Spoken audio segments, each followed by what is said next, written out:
Okay, now we're going to start the story of the magic squares.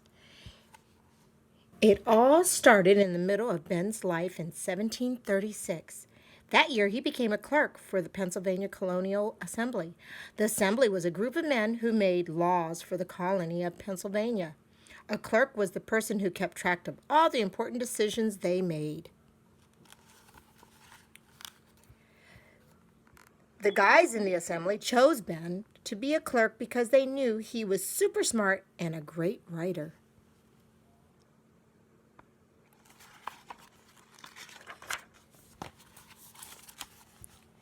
Ben listened carefully to the men in the assembly. He couldn't write anything down until they agreed on something, so Ben waited and he waited.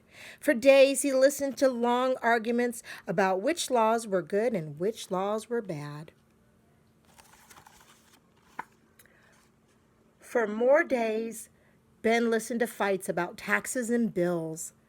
And for even more days, Ben listened to disagreements about numbers and money, city streets, and state laws. Until one day,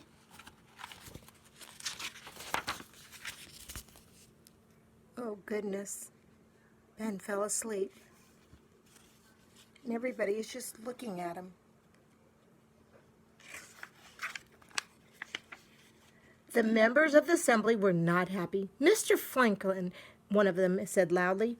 Ben woke up. He was very embarrassed. "I'm so sorry," he said.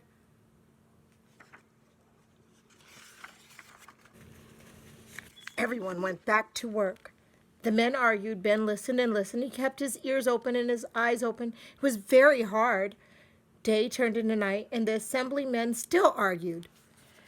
Ben found out it was easier to stay awake if his hands were busy. He twiddled his thumbs. He tickled his nose with the quill of his pen. He dipped his pen in ink and started to doodle. Ben doodled people. Ben doodled new inventions. Ben even doodled a doodle of his pet squirrel, Scug.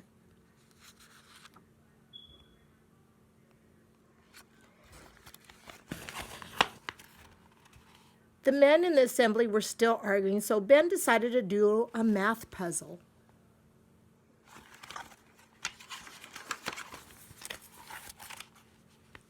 He drew a square. Then he drew 2 lines going up and down and 2 lines going left and right. This made 9 boxes in one big box. Ben wrote a different number in each box. He stared at the box of numbers. He waited for an idea to pop up into his head.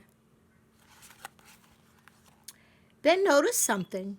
When he added the numbers in the first row, they equaled 15. When he added the numbers in the first column, they equaled 15 as well.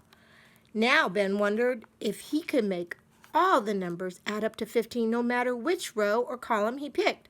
What if they even added up to 15 in a diagonal line? That would be more than a math puzzle. It would be a magic square.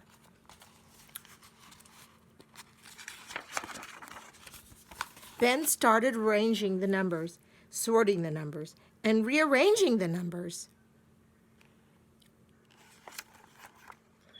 Ben was still thinking so hard about his magic square that he was not sleepy at all.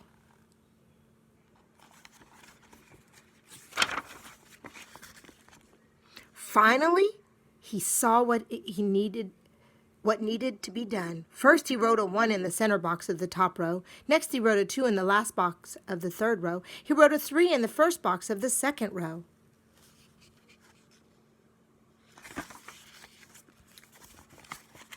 Then Ben wrote a 4 in the bottom box of the first column. He wrote a 5 in the box of the center, then a 6 in the third box of the first row. Under the 6, Ben wrote 7. Ben wrote 8 inside the first box of the top row. Finally, he wrote a 9 in the only box left. Was it a magic square? Ben started adding. Each row and column added up to 15. Even the diagonals added up to 15.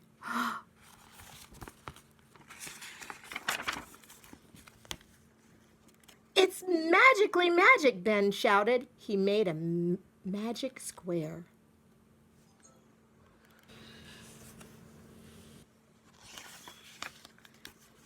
After that, Ben never dozed off at the assembly again. Instead, he doodled magic squares until either the assemblymen finally made a decision or he had a good idea of his own for them. How about lights on all the streets so people can see at night? Ben went on to publish his magic squares in his newspapers and almanacs. People loved figuring out the magic answers.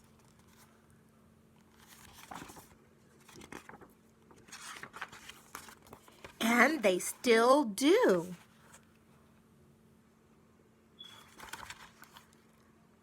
You can make your own magic squares also.